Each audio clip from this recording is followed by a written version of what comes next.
ओम नमो नारायणाय। ओम नमो भगवते वासुदेवाय नमः। जय श्री हरि प्रिय भक्तगणों, स्वागत है आप सभी का आपके अपने चैनल ज्ञान अर्थ में। आप सभी को अगहन पूर्णिमा की हार्दिक शुभकामनाएं। आज आप रसपान करेंगे इस वीडियो में श्री सत्यनारायण भगवान की पावन पवित्र व्रत कथा।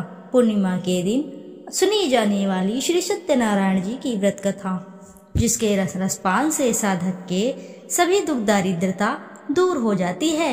भगवान श्री सत्यनारायण की कृपा से साधक सभी मनोवांछित फल की प्राप्ति करती हैं। पंचांग के अनुसार हर महीने पूर्णिमा होती है, लेकिन माघ पूर्णिमा का अपना कुछ खास ही महत्व है, जो इस साल 2024 में 15 जनवरी को पड़ रही है। इस पूर्णिमा के दिन व्रत गंगा स्नान और सत्यनारायण जी की कथा का पाठ करते हैं। कहते हैं, जो व्यक्ति सच्चे मन से पूर्णिमा का व्रत रखता है और श्री हरि विष्णु की विधि विधान से पूजा करता है, उसकी सारी मनोकामनाएं पूर्ण होती हैं। अगर आपने पूर्णमासी का व्रत रखा है तो श्री सत्यनारायण भगवान की इस पावन पवित्र व्रत कथा का अवश्य ही रसपान करें। इस कथा के श्रवण किए बिना व्रत अधूरा माना जाता है, इसलिए सच्ची श्रद्धा से आपको श्री सत्यनारायण का पाठ अवश्य ही श्रवण करना चाहिए। तो आइए श्रोताओं, ध्यान लगाकर रसपान करते हैं श्री सत्यनारायण जी की पावन पवित्र व्रत कथा।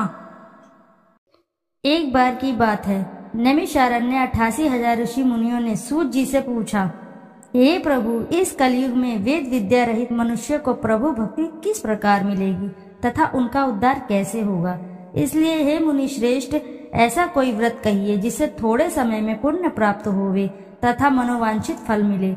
ऐसी कथा सुनने की हमारी इच्छा है। सर्वशास्त्र ज्ञाता सूत जी बोले, हे वैष्णव में पूज्य, आप सबने सर्व प्राणियों के हित की बात पूछी है। अब मैं उस सर्वश्रेष्ठ व्रत को आप लोगों से कहूँगा, जिस व्रत को नारद जी ने लक्ष्मी नारायण से पूछा था।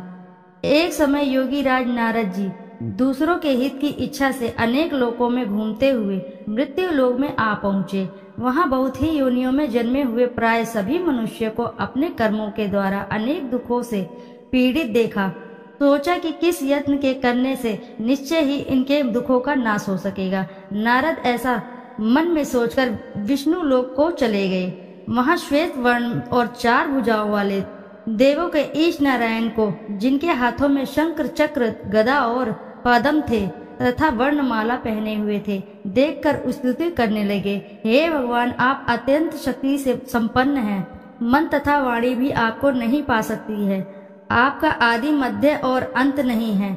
निर्गुण स्वरूप सृष्टि के कारण भूत व भक्तों के दुखों को नष्ट करने वाले हो, आपको मेरा नमस्कार है। नारद जी से इस प्रकार की स्तुति सुनकर भगवान विष्णु बोले कि हे मुनि श्रेष्ठ, आपके मन में क्या है? आपका यहाँ किस काम के लिए आगमन हुआ है? निसंकोच कहो। तब नारद मुनि बोले, मृत्यु लोक में सब मनुष्य जो अनेक योनियों में पैदा हुए हैं, अपने कर्मों के द्वारा अनेक प्रकार के दुख से दुखी हो रहे हैं। हे नाथ, मुझ पर दया रखते हो तो बतलाइए कि उन मनुष्य के सब दुख थोड़े से प्रयत्न से ही कैसे दूर हो सकते हैं? श्री भगवान जी बोले, हे नारद, मनुष्य की भलाई के लिए तुमने बहुत अच्छी बात पूछी है। जिस व्रत के करने से मनुष्य मोह से छूट जाता है, मैं कहता हूँ, सुनो, बहुत पुण्य देने वाला है। स्वर्ग तथा मनुष्य लोक दोनों में दुर्लभ एक उत्तम व्रत है। आज मैं प्रेमवश होकर तुमसे कहता हूँ, सत्यनारायण का यह व्रत अच्छी तरह से विधि विधान करके मनुष्य तुरंत ही यहाँ सुख भोग कर मरने पर मोक्ष को प्राप्त होता है। श्री भगवान के वचन नारद सुनकर बोले, उस व्रत का क्या फल है, क्या विधान है, किसने यह व्रत किया और किस दिन यह व्रत करना चाहिए?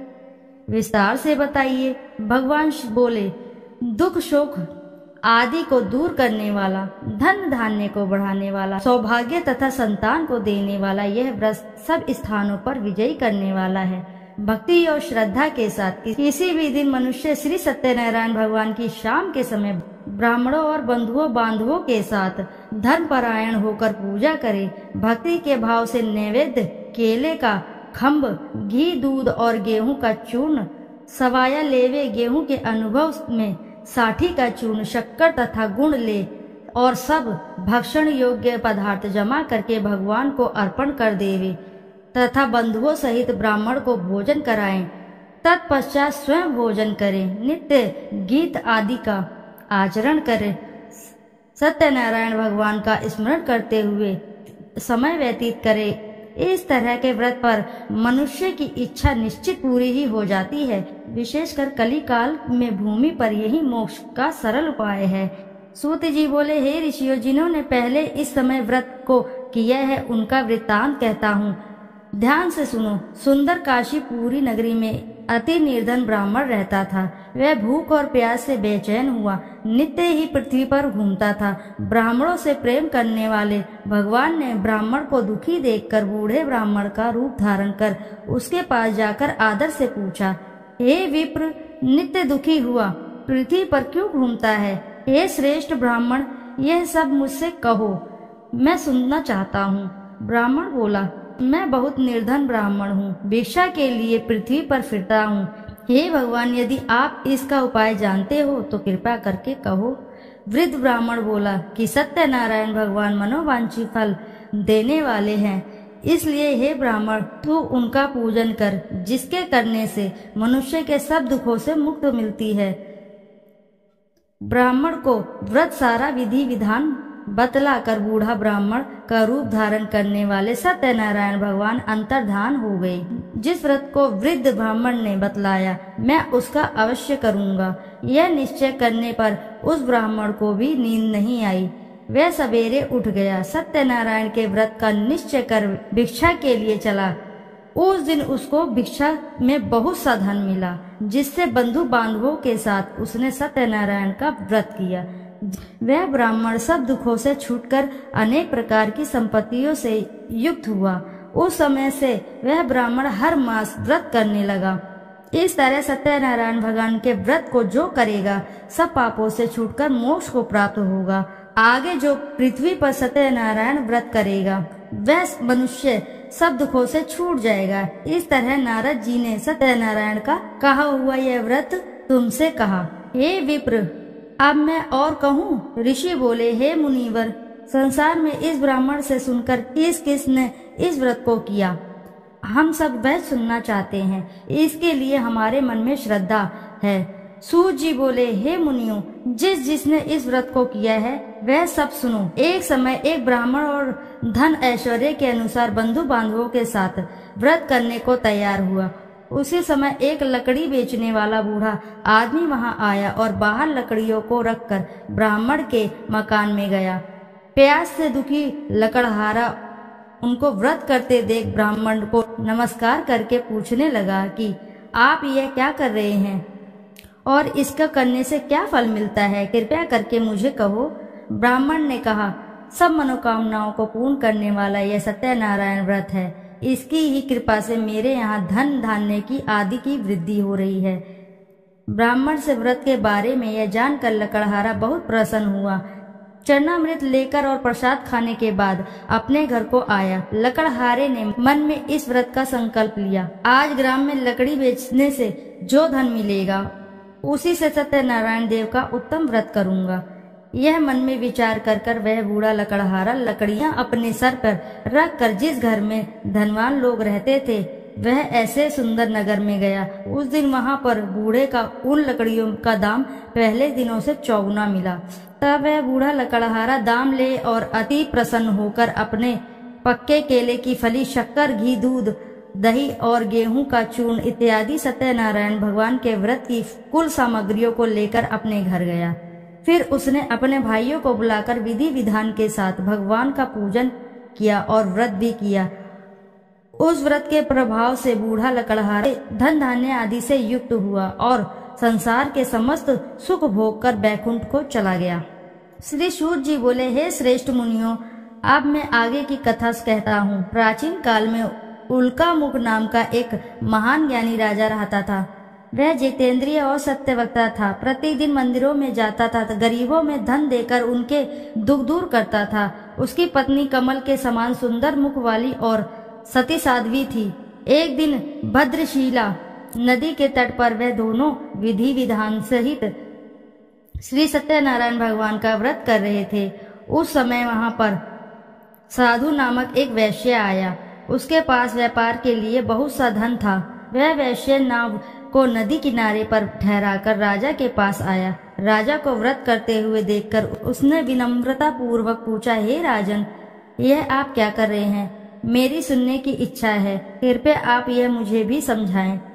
महाराज उल्कामुख ने कहा, हे साधु वैश्य, मैं अपने बंधु बांधवों के साथ पुत्र की प्राप्ति के लिए ये श्री सत्यनारायण भगवान का व्रत व पूजन कर रहा हूँ। राजा के वचन सुनकर साधु नामक वैश्य ने आदर से कहा, हे राजन, मुझे भी इसका संपूर्ण विधि विधान बताएं। मैं भी आपके कहे अनुसार इस व्रत को करूँगा।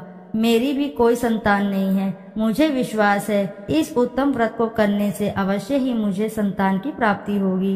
राजा से इस व्रत के सब विधान सुनकर व्यापार से निवृत्त हो वह वैश्य सुखपूर्वक अपने घर आया। उसने अपनी पत्नी को संतान देने वाले उस व्रत के विषय में सुनाया और प्रण लिया कि जब मेरे संतान होगी तब मैं इस व्रत को करूँगा। वैश्य ने यह वचन अपनी पत्नी लीलावती से भी कहे। एक दिन उसकी पत्नी लीलावती श्री सत्यनारायण भगवान की कृपा से गर्भवती हो गई। 10वें महीने में उसने एक अति सुंदर कन्या को जन्म दिया। दिनों दिन वह कन्या इस तरह बढ़ने लगी जैसे शुक्ल पक्ष को चंद्रमा बढ़ता है। कन्या के नाम उन्हें कलावती रखा। तब लीलावती ने मीठे शब्दों में अपने पति को याद दिलाया कि आपने जो भगवान का व्रत करने का संकल्प लिया था, अब आप उसे पूरा कीजिए। साधु वैश्य ने कहा, हे प्रिय, मैं कलावती के विवाह पर इस व्रत को करूंगा। इस प्रकार अपनी पत्नी को आश्वासन दे वह व्यापार करने विदेश चला गया। कलावती पितृगृह में वृद्धि को प्राप्त हो गई। लौटने पर साधु ने जब नगर में सखियों के साथ अपने वयस्क पुत्री को खेलते हुए देखा तो उसे उसके विवाह की चिंता हुई। तब उसने एक दूत को बुलाकर कहा कि उसकी पुत्री के लिए कोई सुयोग्य वर देखना चाहिए। दूत साधु नामक वैश्य की आज्ञा पाकर कंचन नगर पहुंचा और देखभाल कर वैश्य की कन्या के लिए एक सुयोग्य वाणिक पुत्र ले आया। उस सुयोग्य लड़के के साथ साधु नामक वैश्य ने अपने बंधु बांधवों सहित प्रसन्नचित होकर अपनी पुत्री का विवाह कर दिया। दुर्भाग्य से वह विवाह के समय भी सत्यनारायण भगवान की व्रत करना भूल गया। इस पर श्री सत्यनारायण भगवान अत्यंत क्रोधित हो गए। उन्होंने वैश्य को श्राप दिया कि तुम्हें दारुण दुख प्राप्त होगा। और फिर अपने कार्य में कुशल वह वैश्य अपने दामाद सहित नाव का बेड़ा लेकर व्यापार करने के लिए सागर के समीप स्थित रत्नसारपुर नगर में गया। रत्नसारपुर पर चंद्रकेतु नामक राजा राज करता था। दोनों ससुर जमाई चंद्रकेतु राजा के उस नगर में व्यापार करने लगे। एक दिन भगवान सत्यनारायण की माया से प्रेरित एक चोर राजा चंद्रकेतु का धन चुराकर भाग रहा था। राजा के दूतों को अपने पीछे तेजी से आते देखकर चोर ने घबराकर राजा के धन को वैश्य की नाव में चुपचाप रख दिया था जहां वे ससुर जमाई ठहरे थे और भाग गया। जब दूतों ने उस वैश्य के पास जाकर राजा के धन को रखा देखा तो उन्होंने उन ससुर दामाद को ही चोर समझा। वे उन ससुर दामाद को दोनों को ही बांधकर ले गए और राजा के समीप जाकर बोले, आपका धन चुराने वाले ये दो चोर हम पकड़कर लाए हैं, देखकर आज्ञा दे। तब राजा ने बिना उस वैश्य की बात सुने ही उन्हें कारागार में डालने की आज्ञा दे दी। इस प्रकार राजा की आज्ञा से उनका कारावास में डाल दिया गया तथा उनका सारा धन भी छीन लिया गया। सत्यनारायण भगवान के श्राप के कारण उस वैश्य की पत्नी लीलावती व पुत्री कलावती भी घर पर बहुत दुखी हुई। उनका सारा धन चोर चुरा कर ले गए। मानसिक व शारीरिक पीड़ा तथा भूख प्यास से अति दुखी हो भोजन की आस में कलावती एक ब्राह्मण के घर गई। उसने ब्राह्मण को श्री सत्यनारायण भगवान का व्रत विधि पूर्वक करते देखा। उसने कथा सुनी तथा श्रद्धा पूर्वक प्रसाद ग्रहण कर रात को घर आई। माता ने कलावती से पूछा, हे पुत्री, तू अब तक कहाँ रही? मैं तेरे लिए बहुत चिंतित थी। माता के शब्द सुन कलावती बोली, हे माता, मैंने एक ब्राह्मण के घर श्री सत्यनारायण भगवान का व्रत होते देखा और मेरी भी उस उत्तम व्रत को करने की इच्छा है। माता ने कन्या के वचन सुनकर सत्यनारायण भगवान के पूजन की तैयारी की। उसने बंधुओं सहित श्री सत्यनारायण भगवान का पूजन कर वह व्रत किया कि वर मांगा कि मेरे पति और दामाद शीघ्र ही घर लौट आएं। साथ ही विनती की, हे प्रभु, अगर हमसे कोई भूल हुई हो तो आप हम सबका अपराध क्षमा करो। श्री सत्यनारायण भगवान इस व्रत से प्रसन्न हो गए। उन्होंने राजा चंद्रकेतु को स्वप्न में दर्शन देकर कहा, हे राजन, जिन दोनों वैश्यों को तुमने बंदी बनाकर रखा है वे निर्दोष हैं, उन्हें प्रातः ही छोड़ दो। उनका सब धन जो है तुमने अधिग्रहित किया है वह लौटा दो, अन्यथा मैं तुम्हारा राज्य, धन, पुत्र आदि सब नष्ट कर दूंगा। राजा से ऐसे वचन कहकर भगवान अंतर्ध्यान हो गए और फिर प्रातःकाल राजा चंद्रकेतु ने दरबार में सबको अपना स्वप्न सुनाया और सैनिकों को आज्ञा दी कि दोनों वैश्यों को कैद से मुक्त कर दरबार में ले आए। दोनों ने आते ही राजा को प्रणाम किया। राजा ने कोमल वचनों से कहा, हे महानुभावों, तुम्हें अज्ञानतावश ऐसा कठिन दुख प्राप्त हुआ है, अब तुम्हें कोई भी भय नहीं है, तुम मुक्त हो। इसके बाद राजा ने उनको नए नए वस्त्राभूषण पहनाए तथा उनका जितना धन लिया था उससे दुगना लौटाकर उन्हें आदर से विदा किया। दोनों वैश्य अपने घर को चल दिए। श्री सूत जी ने कहा, वैश्य ने यात्रा आरंभ की और अपने घर को चला। उनके थोड़ी दूर आगे बढ़ने पर दंडी वेशधारी श्री सत्यनारायण भगवान ने उसकी परीक्षा लेने हेतु उससे पूछा, हे वैश्य, तेरी नाव में क्या है? अभिमानी वाणिक हंसता हुआ बोला, हे दंडी, आप क्यों पूछते हैं? क्या धन लेने की कामना है? मेरे नाव में तो बेल के पत्ते भरे हैं। वैश्य के ऐसे वचन सुनकर दंडी वेशधारी श्री सत्यनारायण भगवान बोले, तुम्हारा वचन सत्य हो। ऐसा कहकर वे वहां से चले गए और कुछ दूर जाकर समुद्र के तट पर बैठ गए। दंडी महाराज के जाने के पश्चात वैश्य ने नित्य क्रिया से निवृत्त होने के बाद नाव को ऊंची उठी देखकर अचंभा किया तथा नाव में बेलपत्ते आदि देखकर मूर्छित हो जमीन पर गिर पड़ा। मूर्छा खुलने पर अति शोक करने लगा। तब उसके दामाद ने कहा, आप शोक न करें, यह दंडी महाराज का श्राप है, अतः हमें उनकी शरण में ही चलना चाहिए, वही हमारे दुखों का अंत करेंगे। दामाद के वचन सुनकर वह वैश्य दंडी भगवान के पास पहुंचा और अत्यंत भक्तिभाव से पश्चाताप करते हुए बोला, मैंने जो आपसे असत्य वचन कहे थे उनके लिए मुझे क्षमा करे। ऐसा कहकर वह शोकातुर होकर रोने लगा। तब दंडी भगवान बोले, हे वाणिक पुत्र, मेरी आज्ञा से ही बार बार तुझे दुख कष्ट प्राप्त हुआ है, तू मेरी पूजा से विमुख हुआ है। तब उस वैश्य ने कहा, हे भगवान, आपकी माया को ब्रह्मा आदि देवता भी नहीं समझ पाते, तब मैं मूर्ख भला कैसे जान सकता हूँ? आप प्रसन्न होइए, मैं अपनी क्षमता अनुसार आपकी पूजा करूँगा। मेरी रक्षा कीजिए और मेरी नौका को पहले के समान धन से परिपूर्ण कर दीजिए। उसके भक्ति से परिपूर्ण वचन सुनकर श्री सत्यनारायण भगवान प्रसन्न हो गए और उसकी इच्छा वर देकर अंतर्धान हो गए। तब ससुर और दामाद दोनों ने नाव पर आकर देखा कि नाव धन से परिपूर्ण है। फिर वह विधि विधान से भगवान सत्यनारायण का पूजा कर साथियों सहित अपने घर को चला। जब वह अपने नगर के निकट पहुंचा तब उसने एक दूत को अपने घर पर भेजा।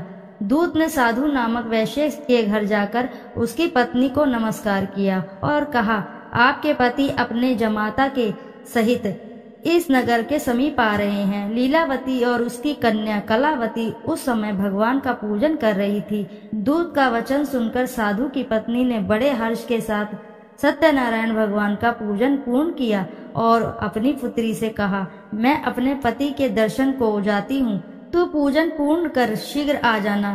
परंतु कलावती पूजन एवं प्रसाद छोड़कर अपने पति के दर्शन को चली गई। पूजन एवं प्रसाद की अवज्ञा के कारण भगवान सत्यनारायण ने रुष्ट हो उसके पति को नाव सहित पानी में डुबो दिया। कलावती अपने पति को न पाकर रोती हुई जमीन पर गिर पड़ी।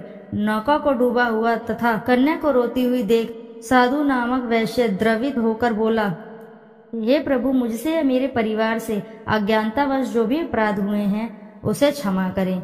उसके ऐसे वचन सुनकर सत्यदेव भगवान प्रसन्न हो गए। आकाशवाणी हुई, हे वैश्य, तेरी पुत्री मेरा प्रसाद छोड़कर आई है, इसलिए इसका पति अदृश्य हुआ है। यदि वह घर पर जाकर प्रसाद ग्रहण करके लौटे तो इससे उसका पति अवश्य मिलेगा। आकाशवाणी सुनकर कलावती ने घर पहुंचकर प्रसाद ग्रहण किया और फिर आकर अपने पति को पूर्व रूप में पाकर वह अति प्रसन्न हुई तथा उसने अपने पति के दर्शन किए। तत्पश्चात साधु वैश्य ने वहीं बंधु बांधवों सहित सत्यदेव का विधि पूर्वक पूजन किया। वह इस लोक के सभी प्रकार के सुख भोग कर अंत में मोक्ष को प्राप्त हुआ। श्री सूत जी बोले, हे ऋषिगण, मैं एक और कथा कहता हूँ, आप सभी ध्यान से सुनो। सदा प्रजा के लिए चिंतित टुंडुकध्वज नाम का एक राजा था। उसने भगवान सत्यनारायण का प्रसाद त्याग कर बहुत कष्ट पाया। एक समय राजा वन में वन्य पशुओं को मारकर बड़ के वृक्ष के नीचे आया। वहां उसने ग्वालों को भक्ति भाव से बंधु बांधवों सहित श्री सत्यनारायण जी का पूजा करते देखा, परंतु राजा देखकर भी अभिमान के कारण ना तो वहां गया, न ही वह सत्यदेव भगवान को नमस्कार ही उसने किया।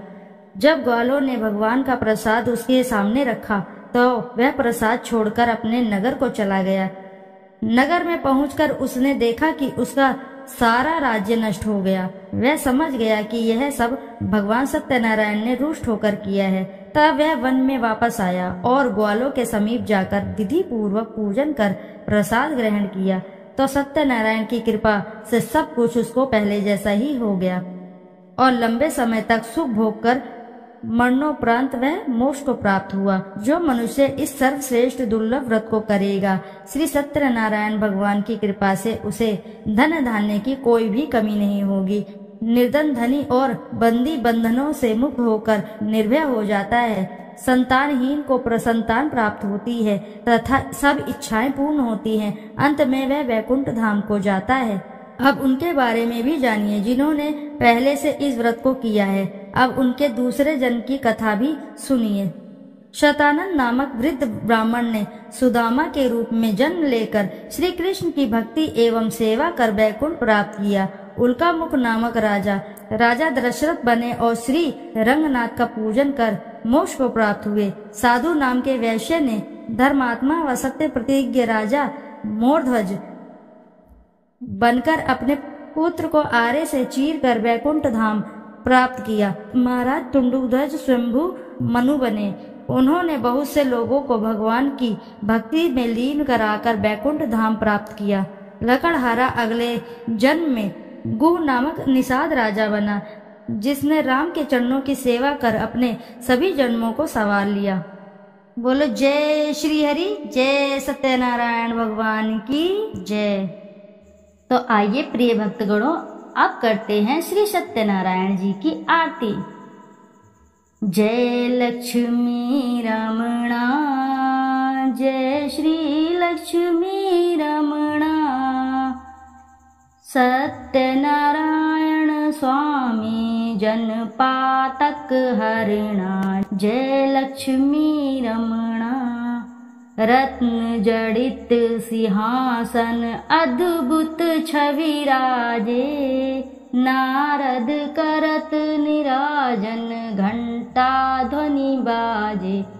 जय लक्ष्मी रमणा, प्रकट भये कलि कारण द्विज को दर्श दियो, बूढ़ो ब्राह्मण बन कर कंचन महल कियो। जय लक्ष्मी रमणा, दुर्बल भील कठारो इन पर कृपा करी, चंद्रचूर्ण एक राजा जिनकी विपत्ति हरी। जय लक्ष्मी रमणा, वैश्य मनोरथ पायो श्रद्धा तज दीनी, सो फल भोग्य प्रभु जी फिर स्तुति कीनी। जय लक्ष्मी रमणा, भाव भक्ति के कारण छिन छिन रूप धर्यो, श्रद्धा धारण कीनी तिनको काज सरयो। जय लक्ष्मी रमणा, ग्वाल बाल संग राजा वन में भक्ति करी, मन वांछित फल दीनो दीन दयाल हरि। जय लक्ष्मी रमणा, चढ़त प्रसाद सवाया कदली फल मेवा, धूप दीप तुलसी से राजी, सत्यदेव जय लक्ष्मी रमणा। श्री सत्यनारायण जी की आरती जो कोई नर गावे, कहत शिवानंद स्वामी मन वांछित फल पावे, जय लक्ष्मी रमणा। तो प्रिय भक्तगणों, प्रेम से बोलो जय श्री सत्यनारायण जी की जय। यदि आपको कथा अच्छी लगी है तो वीडियो जरूर लाइक करें, साथ ही चैनल को सब्सक्राइब करें। एक बार अपनी सच्ची श्रद्धा से कमेंट बॉक्स में जरूर लिख दें, जय श्री सत्यनारायण जी की जय। फिर मिलते हैं आपसे ऐसी ही किसी कथा कहानी में, जब तक के लिए नमस्कार।